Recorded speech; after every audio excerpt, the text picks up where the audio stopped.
Welcome to another episode of the Nuclear Medicine Molecular Podcast, and we're talking to you from Melbourne at the World Federation of Nuclear Medicine and Biology. And today we've actually got the most important speaker. We've had at this conference we've had two Nobel Prize winners speak, but in my attitude, I think the most important person that we're going to speak to actually is the person next to me, and that's a patient advocate, because sometimes we forget that the patient is the most important aspect of what we do, probably even more important than whether we get first author on publications. So perhaps, it's Josh Mailman. I want you to tell us a little bit about your story. Sure. And first of all, I'm humbled to be even in the room with two Nobel laureates. Their talks were fantastic, just really special. And I'm really glad to be here representing the patient community.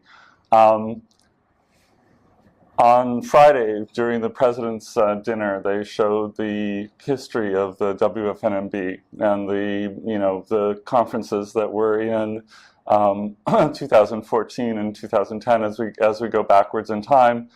And I was sitting next to someone and said, at that conference I didn't even know nuclear medicine existed, because I was looking at things that were 2006 and 2000, and it was like I didn't even, and my father's a physician, I didn't even know this whole area existed, because you don't know it until you need it. And really that is where my story begins. I was a patient that was diagnosed in my middle 40s when I was 46 with a neuroendocrine tumor, and I didn't even know what that was. And I come from a family of physicians, sister-in-law, mother and father, and a support organization that had no idea what I was facing and what this would mean. And I certainly quickly learned that there wasn't a lot that was being done in neuroendocrine tumors, or that what there wasn't a lot of approved therapies in the United States where I was diagnosed. I was fortunate, even with a very large tumor burden, I was relatively stable. And so I went on to try to educate myself. Patients are really dislike the term watch and wait, which is what some oncologists use. Even if it's the right thing, though, that you should wait to see how the disease progresses. And I decided to change that whole line of thinking to watch and learn, and that when I wasn't needed to be treated, or when my disease wasn't progressing, I would learn what I could, so that when the time came to make some decisions on therapy or anything else, that I would have that background, that I would be able to not be afraid and make an educated decision instead of a hurried and rushed decision. And so I took my time of stability, because I was a blind pickup. I had no symptoms. It was, bam, you have cancer, and it looks pretty big and bad. To really learn about my disease and who was treating it and where they were treating it, wherever it was. And actually that's where I found and ran into Dr. Baum, who was giving a talk in Toronto at a conference. And it was a 3-day conference, and the first 2 days were on somatostatin analog therapies, which didn't apply to me because I didn't have any active symptoms, and on surgeries, which didn't apply to me because I had so much massive disease that it was something that would probably kill me by going. And so I'd gone through 2 days of this conference, almost falling asleep, until Dr. Baum came on and said, you can't treat what you can't see, and you're treating things. I'm hearing these stories about 17-hour surgeries because you find things once you're in there, or that you're trying this drug but you are imaging with that drug, so that you have no idea how they're actually working against each other, because you're imaging with something different than how you're doing therapy with. And my background as a Silicon Valley executive, I worked in high tech, and I like data. And it was like, oh wait, here's data points. I've got data points. I got to go do something with this. And so that became my introduction to nuclear medicine, and I went off and within 2 months had a scan, my first gallium-68 dotatok in 2008. I wasn't someone who would be treated because I was still stable. I didn't have any symptoms, but I became symptomatic within 6 months. And instead of being worried about what was going on, we had a plan. We knew that I was highly receptive. I had a high SUV. I would be probably an ideal candidate, or that PRRT using some form of isotope and peptide would be a really good way for me to go. And so I did get treated. And I had 3 treatments in the course of a year that really regressed my disease. And where did you get treated? I got treated with, because it wasn't available in the US, and I had become friendly with Dr. Baum, and he was very receptive to saying, if you need treatment, I'm happy to treat you. You will be a good candidate. And when I became symptomatic and hospitalized, I actually sent him a note that said, I think I need treatment. And he said, no, you're fine. And I said, no, my disease is lipoma, and it did not, for a while, it didn't show up. I was normal, and then about 18 months into my disease arc, lipoma decided to show up, and I was, it's a whole different conversation on talking to doctors and working about language, but I would have arguments with physicians about what diarrhea is, because diarrhea is refined, and you have these interesting things. I think I'm having diarrhea. Well, how often do you go? Twice a day? No, you're not having diarrhea. Okay, well, I think I'm having diarrhea. Okay, do you have accidents at night? No. Are you able to control it until you can go to the bathroom? Yes. No, you don't have diarrhea. But I knew something was wrong, and I'm a pretty verbal person, and I wasn't able to describe what was an out-of-body experience, and with the words that many physicians could not understand. And after I was hospitalized the second time for having a potassium level that was 2.4. Right, fluid loss, yep. And having the attending physician say, well, we're going to put some potassium in. It'd be interesting to find out how much you output take this, how much do you output? And I said, what do you mean? He said, well, how much do you go a day? I said, like in what format? And he said, how many liters do you poop a day? I said, do you know anyone who actually can answer that question, who isn't a doctor or who hasn't? He said, well, I need to know that. And he said, here's a hat. Go home after we pump you up with some potassium. And for the next week, I want you to measure how many hats you go a day. And I looked at him and I said, well, I go on demand. And I went to the bathroom and came back out and said, I did 4.5 hats. And he looked at me and said, we're hospitalizing you, and you have diarrhea. And I said, that's what I've been saying for the last 2 months, that I've had diarrhea. And anyway, language is a really hard thing. So I had these treatments. Take-home message number 1, listen to your patients. Well, not only listen to the patients, but that language is hard. Language is a difficult thing, and communication is something you have to have, to have communication, you have to have a shared experience. And there was it's like, you don't have diarrhea. Well, I have something that's really bad. So that was the challenge.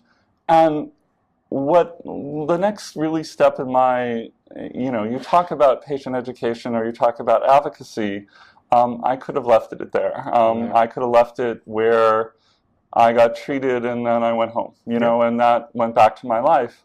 But I was I'd found support groups in the United States, and I was listening to other stories of people who didn't have access or could not get care.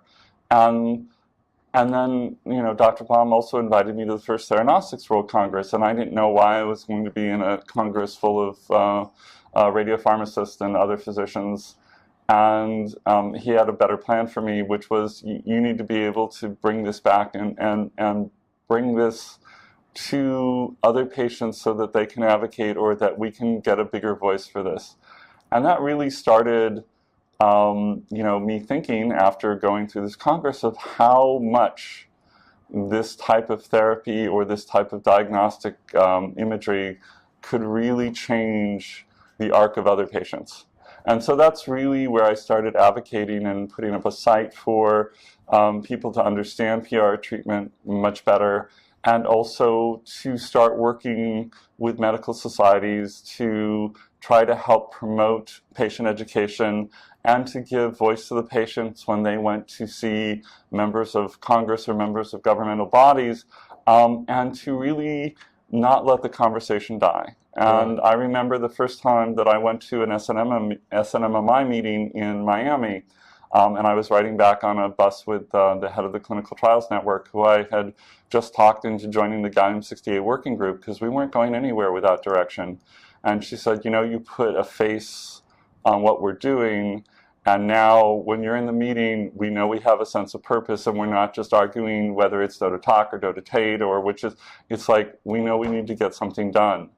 And so the voice of the patient not only helps, you know, educate other patients and puts us, you know, working together to get things done, you know, it also helps remind physicians what it is they're working forwards and towards. And as there was great resistance to gallium-68 imaging for NET patients in the United States in 2012. Yeah, we first met in India, right? Yeah. And people were getting treatment in India, but couldn't get it in the United States. Yeah, and it's not only treatment; it's also imaging. And you know, I understand more about the approval process than I ever imagined I would. And you know, you need backing in the U.S. to get things done, but I think you also need champions. You need people who are going to stress how important this is, so that you soldier forward. These things are tough, especially when there's not a commercial backer. Yep. And it's tough to understand what is completely required when you're not necessarily out there. And I work closely in the oncology community. I sit on now NCI task force, so I understand drug development and how challenging that is. But I also understand that we had a diagnostic that would change the outcomes of people's lives. It would change the arcs of their lives. And that was worth fighting for. And so starting in 2012, that was really, there were monthly meetings with the Gallium-68 working group on how to bring Gallium-68 into, you know, harmonize it. So one of the big learnings, you asked me that when I walked in, it's like, you know, what do you want me to tell the nuclear medicine community or the doctor community is that, you know, it was great to be able to treat people one-off and to build things where you could save people and really change their lives. But, and I often see the science slide about crossing the valley of the death. And in doing that, you also have to make sure that you're doing the steps. And you know, the Nobel laureate also spoke of that, Brian Schmidt, of that you need to understand the processes that you need to achieve to get to your final goal. And really the final goal is that patients have access, yes. that patients have wide access, not singular access. And by doing, you know, one of the things we worked really hard on the Gallium-68 working group was harmonizing data, so that in fact it wasn't 12 centers who were doing individual studies to which the FDA or other bodies would look at and say, well, I can't, it doesn't all fit, you guys are doing. But harmonize how you collect data, harmonize what you're doing, so that the approval process goes faster. And if you look just even at the Lutathera story, or the first approval of a PRT agent, here you have something that was 20 years after being in humans. And that was because we had a lot of centers that were doing it, but they weren't doing it with authorized products. They were all doing it slightly different. There was no data harmonization, and no regulator would look at it and say, oh, there's a body of evidence. I'm going to prove something that no one's bringing to me because I have data from all over the place. Yeah, I'll do that. So we need to make sure, and when I was here 2 years ago in Melbourne for the Theranostics Congress, my big talking point was, we need to make sure we don't do this in PSMA. Right. We had, you know, we had 20 years of NET patients who were lucky if they found the right center. I don't know, you and I would not be having this interview together had I not gone to Toronto and I randomly ran into Dr. Baum. But we need to make sure that patients don't have to have random luck to get treated. Right. That in fact that we shorten that time, that bridge is down across the valley of death, and to get that bridge up, and that we use the knowledge that the experience that we had with 20 years of wandering the desert with PRT for neuroendocrines, to shorten that for PSMA so that we come up with a registered product much sooner and save much greater lives. And that's really the message. And, I've talked to Dr. Hoffman here from Peter Mac. That is the message that we try to keep going forward, that we need to harmonize what we do so that we're leveraging every patient that goes through a clinical trial, because they're incredible resources and they're limited resources. They don't live forever, or if they're in a trial that's not that important, that they're a resource that's not available for something. So let's make sure that every time we use that resource, we use it in a way that we can leverage for future things, or future registrations, or future data sets that will help us get towards a registration. And that's really, to me, the biggest thing that I can bring to the medical community is, let's not waste our time, let's not waste our precious resource. And, in return, patients are really good with working with governmental bodies, with bringing information out to into other avenues, and to share their stories that can help things move faster. But at the end, we still need to go through those steps to make sure we can get a properly registered product, so that other people don't have to. My whole goal as being a patient advocate is so that patients don't have to repeat the steps that I take.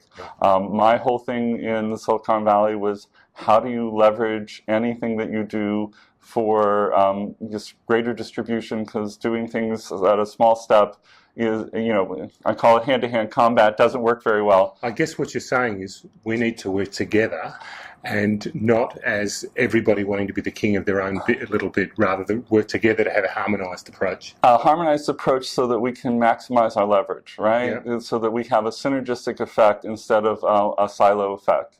Yep. The silos are just, they don't work well. Yeah, yeah. But you also made the other point about patients being a valuable resource for these things.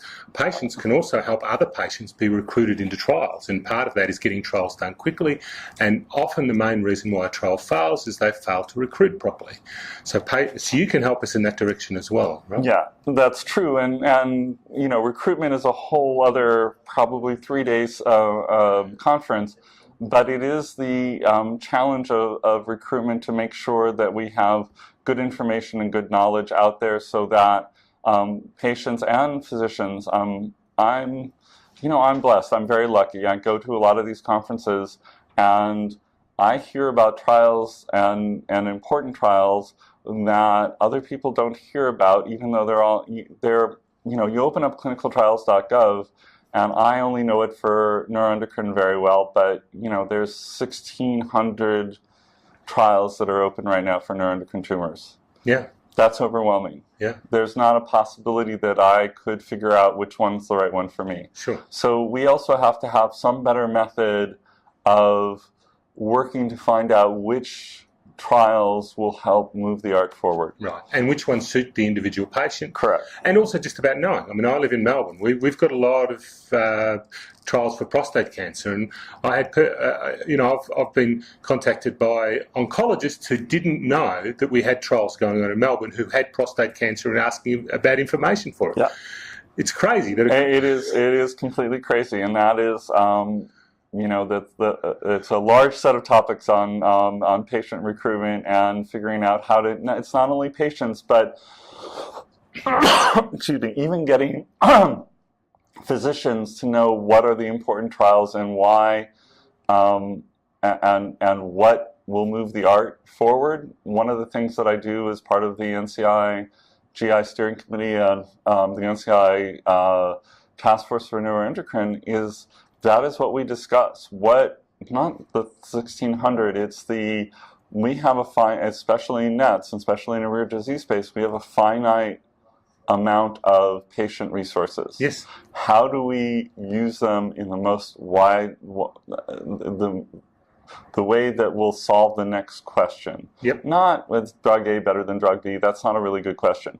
Is this pathway going to be more advantageous than this pathway? Right. So we can. Do we combine it with this? Do we combine it with that? Right, but not just random ideas. More of where do we learn and move the mountain higher as opposed to just other random data points. Yep. And I think that's the problem with so many trials that are out there that are recruiting, is that there are a lot of trials that are recruiting that aren't moving the art forward. Yeah. And that's a challenge. Right, because those trials are also Me Too type trials in some ways. In some ways, or some pet project of someone for an IND.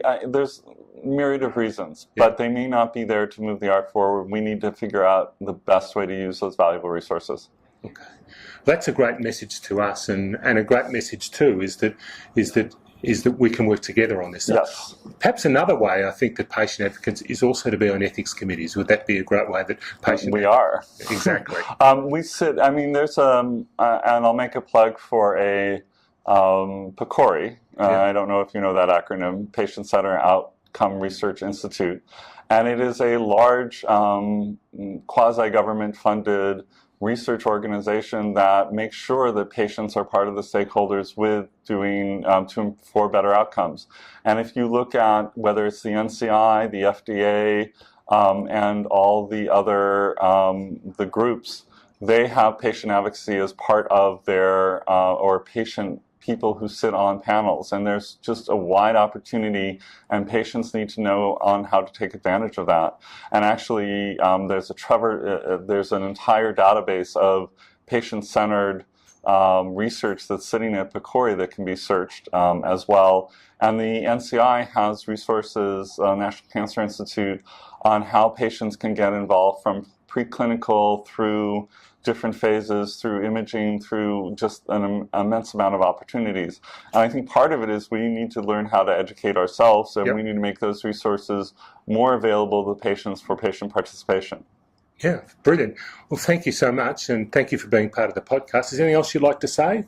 You know, I think when you're diagnosed as a patient, you think, you know, certainly no one ever expects to be diagnosed, and so that's challenged. And then when you really look at it, you think there may be only 2 or 3 experts, or maybe 6 experts in the world on your disease, or who are doing really good work. And one of the things that I try to bring to patients and to the medical community is I've just been overwhelmed by how many people are involved in research and trying to move the art forward. And it's not 6 doctors, and actually probably the 6 doctors that everyone can think of aren't the people who are actually doing the real work and the real research, but there's hundreds and thousands and tens of thousands, even in the NET community, that are doing really great work in trying to solve this really big problem and have devoted their lives to working on NETs or other diseases that we'll never hear about, but we've got to appreciate the fact that they're there, and we really appreciate all their work. Yeah. And it's great that we're making a difference, and without your help, I think they'd have a lot more trouble making a difference, and it might take forever. Now we're making a difference, and it's happening. Thank you. Oh, no worries. Pleasure.